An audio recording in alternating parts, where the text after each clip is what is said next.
ఏ సంస్థ కూడా అప్పు ఇయ్యదు, ఎక్కడ కేంద్రం నుంచి డబ్బు రాదు.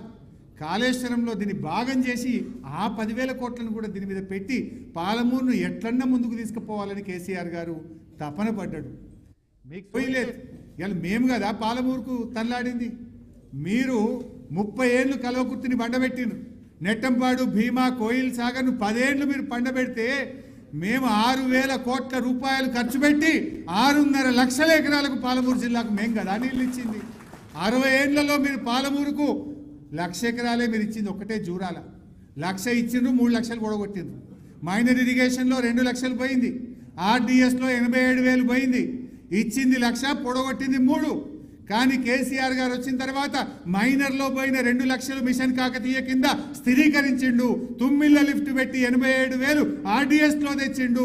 ఈ కల్వకుర్తి, నెట్టంపాడు, భీమా, కోయిల్ సాగర్ 6.5 లక్షల ఎకరాలు తెచ్చి 10 లక్షల ఎకరాల మాగానిగా ఈ పాలమూరును మార్చింది కేసీఆర్ బీఆర్ఎస్ ప్రభుత్వం కదా.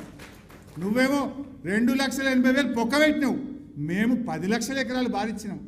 నిజాం కాలంలో, కాకతీయుల కాలంలో పాలమూరుకున్న చెరువులను తెరలు చేసినావు, ఆర్డీఎస్ను ఆగం పట్టించినావు.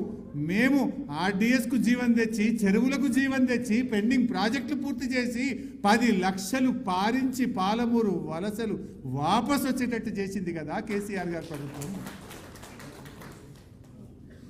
ఇంకా పాలమూరు మీరు చెప్తే చాలా ఉంది, కానీ ఇప్పటికే మీ ఓపిక అవుతున్నట్టుంది. I try to complete quickly. Late అవుతుందా, బోర్ అవుతుందా? కొంచెం క్విక్గా చెప్తా. Then Jurala to Srisailam source ఎందుకు మార్చింది? ఇదొక అసలు ఎవడన్నా నా దృష్టిలో మెడ మీద తలకాయనోడు ఎవడి క్వశ్చనే అడగడు. దీని కొద్దిగా బుర్రల మైండ్ ఉన్నోడు అడగడు. ఆనాడు సమైక్యవాదులు తెలంగాణకు నీళ్లు రావద్దు, శ్రీశైలం మాకే ఉండాలి, మేము దంచకపోతాం పోతిరెడ్డిపాడికి వెళ్ళి, రాయలసీమ లిఫ్ట్కి వెళ్ళి, ఈ తెలంగాణ ఓడిలకు రావద్దని మనను జూరాలలో ఇరికిచ్చారు. మీరు అలానే కొట్టుకొని సాగుతారు. అది సమైక్య రాష్ట్రంలో సమైక్యవాదుల ఆలోచన. ఇవాళ కూడా వీళ్ళు ఆ సమైక్యవాదుల అది ఏమంటారు, వాళ్ళ కింద పనిచేసిన ఇంకా అది పోతలేనట్టుంది ఆ బానిసతత్వం. మేము ఇంకా అలానే ఉంటాం అంటున్నారు. అసలు ఈరోజు మా మహబూబ్ నగర్ మాజీ శాసనసభ్యులు, ఎమ్మెల్యేలు ఇక్కడ నాకు కనబడుతుంది. ఇప్పుడు మా ఆల వెంకటేశ్వర రెడ్డి గారిది, మా మక్తల్ రామ్మోహన్ గారిది, వీళ్ళందరికీ మన నెట్టంపాడు, భీమా ఆయకట్టు ఉంటుంది. ఇప్పుడు పోదాంపాడి పాలమూరుకు వస్తావా? ఉత్తం పోదాంపా. ఈరోజు నెట్టంపాడు మోటార్లు ఆగినాయి, భీమా మోటార్లు ఆగినాయి, కోయిల్ సాగర్ మోటార్లు ఆగినాయి. ఈరోజు 5,50,000 ఎకరాలకు జూరాల కింద ఈ యాసంగి పంటకు క్రాప్ హాలిడే ఇచ్చిందే రేవంత్ రెడ్డి ప్రభుత్వం.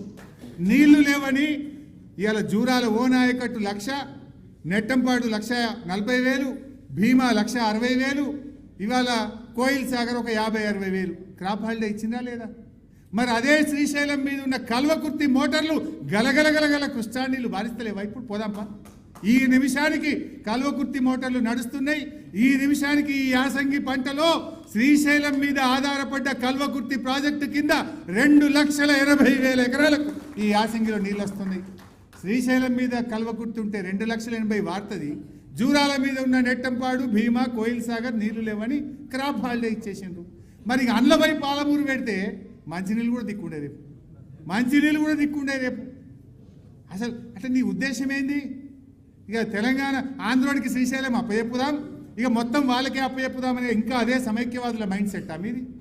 ఇంకొక బేసిక్ పాయింట్, కృష్ణానదిలో ప్రధానమైనటువంటి ట్రిబ్యూటరీ తుంగభద్ర నది శ్రీశైలంకు ప్రతి ఏటా 450 నుంచి 600 టీఎంసీల నీళ్లు తెస్తాయి. అంటే ఇక తుంగభద్ర మొత్తం ఆంధ్రాకి అప్పచెప్తావా?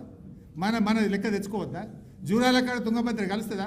జూరాల దాటి కిందికి పోయినాక తుంగభద్ర శ్రీశైలంలో కలుస్తుంది. మరి తుంగభద్ర ఒడగొట్టుకుందామా? తుంగభద్ర నీళ్లు పొందాలన్నా 306 టీఎంసీల సామర్థ్యం ఉన్న శ్రీశైలం రిజర్వాయర్లో మన హక్కు పొందాలన్నా మనం శ్రీశైలంకు పోయినాం. ఇప్పటికే దీని మీద భీమా ఉండే, కోయిల్ సాగర్ ఉండే, నెట్టంపాడు ఉండే, జూరాల ఓ నాయకట్టు ఉండే. ఆ వాటికే నీళ్లు లేక వాళ్ళు అక్కడ మంచినీళ్ళకే తిప్పలైతుంటే దాంట్లో పెడితే ఎట్లా? ఈ సంవత్సరం ఇవాళ ఈ నిమిషానికి క్రాప్ హాలిడే ఉంది జూరాల మీద. అందులో పప్పిఆర్ఎల్ వేసి పెట్టాలంట. అంటే ఇక తుంగభద్ర వాళ్ళకే, శ్రీశైలం వాళ్ళకే మనం గిన్నెలే కొట్టుకొని సావాలన్నా? యావరేజ్ 22-23 రోజుల వరద కూడా ఉండదు అక్కడ. అంటే మీకు ఇంకా కూడా అదే సమైక్యవాదుల మైండ్ సెట్లో ఉన్నారు. కేసీఆర్ గారు ఆనాడు CWC